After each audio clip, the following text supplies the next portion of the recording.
सिलवट्टा, जो कि आज भी हमारे किचन में एक विशेष स्थान रखता है। सिलवट्टा का प्रयोग हम लोग कई कामों में लेते हैं। मसाला पीसने में, चटनी पीसने में इत्यादि कामों में सिलवट्टा का प्रयोग किया जाता है। हालांकि आजकल मिक्सी ने इसकी जगह ले ली है, लेकिन मिक्सर ग्राइंडर के आ जाने से फिर भी कई जगहों पर इसका इस्तेमाल होता है। सिलवट्टा को जहाँ सिलवट्टा ज़्यादा प्रयोग में नहीं किया जाता है, वहाँ लोग बाग सिलवट्टा को कहीं पर भी उठाकर रख देते हैं। तो यह गलती हमें नहीं करना है। सिलवट्टा, जो कि हमारे घर का वास्तु दोष उत्पन्न करता है, सिलवट्टा एक ऐसा उपकरण है जिसको हमारे हिंदू धर्म में एक विशेष मान्यता दी गई है।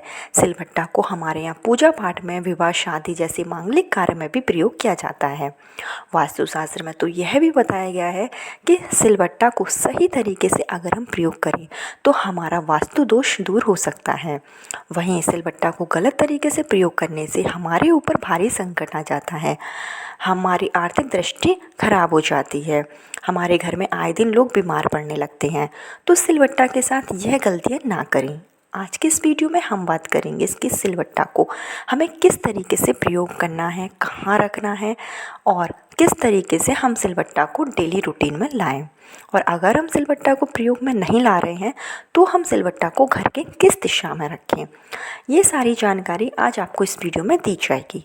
तो वीडियो आगे शुरू करने से पहले हमेशा की तरह आप लोगों से मेरा निवेदन है कि अगर अभी तक आपने मेरा चैनल सब्सक्राइब नहीं किया है, जानकारी थोड़ी सी भी अगर अच्छी लगे, काम की लगे, तो वीडियो को लाइक ज़रूर कर दीजिए और ऐसी ही जानकारी अपने दोस्तों और रिश्तेदारों में शेयर ज़रूर कीजिए, क्योंकि सिलवट्टा से जुड़ी हुई जो जानकारी होती है उसका सभी लोगों को पता होना बहुत ज़रूरी है। तो चलिए सबसे पहले बात कर लेते हैं कि जो सिलवट्टा है वो हमें घर की किस दिशा में रखना है। तो जो हम सिलवट्टा लेते हैं, चाहे नया हो या फिर पुराना हो, हम उसको प्रयोग में ला रहे हों या फिर नहीं ला रहे हों, उसको हमेशा घर की ऐसी जगह रखना जो कि घर की पवित्र जगह हो, साफ़ सुथरी जगह हो।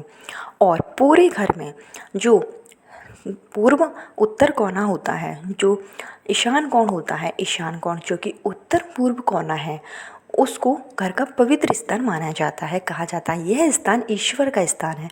तो जहाँ पर भी आपके घर में उत्तर पूर्व स्थान हो, उसके बीच में आप सिलवट्टा को रखें। सिलवट्टा को उस जगह पर रखने पर, ईशान कोण पर रखने से हमारे घर में पॉजिटिव एनर्जी आती है और माँ लक्ष्मी का आशीर्वाद हमारे घर में बना रहता है। सिलवट्टा को अगर हम इस दिशा में रखते हैं तो हमारे धन का आगमन होने लगता है, धन के नए नए मार्ग भी खुलने लगते हैं और हमारे घर में रहने वाले प्रत्येक सदस्य पर इस पर बहुत अच्छा असर पड़ता है। तो सिलवट्टा को आप लोग जब भी रखें तो ईशान कोण में ही रखें। चलिए अब बात कर लेते हैं कि सिलवट्टा को हमें किस तरीके से प्रयोग में लाना है। तो सिलवट्टा, जो भी हम सिलवट्टा को इस्तेमाल कर रहे हैं, तो उसको हम जब इस्तेमाल कर लें उसके बाद हमें उसको झूठा नहीं रखना। इस्तेमाल करने के बाद सिलवट्टा को हमेशा आपको साफ़ पानी से धोकर रखना है। सिलवट्टा को कभी भी आप गीले कपड़े से पोंछकर ना रखें। जब आप सिलवट्टा को प्रयोग में लें उसके बाद आप सिल और बट्टा दोनों को अच्छी तरीके से पानी से धो लें, उसके बाद ही आप रखें। सिलवट्टा को धोते समय आपको कौन सी गलती नहीं करना है। बहुत से लोग सिलवट्टा को साबुन से धो देते हैं। लोग सोचते हैं कि सिलवट्टा अगर आपका ज़्यादा गंदा हो गया है तो वो सिलवट्टा को साबुन से या फिर निरमा पाउडर से धो देते हैं। तो यह वो सबसे बड़ी गलती कर देते हैं। जब हम सिलवट्टा को साबुन से धोते हैं, रगड़ रगड़ कर साफ़ कर देते हैं, तो इससे हमारे घर में आर्थिक संकट आ जाता है। सिलवट्टा जो कि हमारे घर में धन आगमन का मार्ग दिखाता है। तो अगर हम सिलवट्टा को साबुन से धो लेते हैं तो जिस तरीके से हम सिलवट्टा को धोते हैं उसी तरीके से हम अपनी किस्मत को भी धो देते हैं। तो याद रखिए कि कभी भी सिलवट्टा आप साबुन से और फिर निरमा से ना धों, चाहे आपका सिलवट्टा कितना ही गंदा क्यों ना हो गया हो, इसको आपको हमेशा साफ पानी से ही धोना है। दूसरी गलती कि सिलवट्टा को जब भी आप नया कोई सिलवट्टा अगर प्रयोग में ला रहे हैं तो आपको ऐसे ही प्रयोग में नहीं लाना है। आप सिलवट्टा को जब भी नया इस्तेमाल करें, अगर आपने सिलवट्टा, छोटा सिलवट्टा कहीं ख़रीदा है और आप उसको यूज़ में ला रहे हैं, तो आप सबसे पहले उसमें नमक पीस लें। नमक पीसने से माँ लक्ष्मी प्रसन्न होती है। ऐसा करने से हमारे घर में सकारात्मकता ऊर्जा आती है।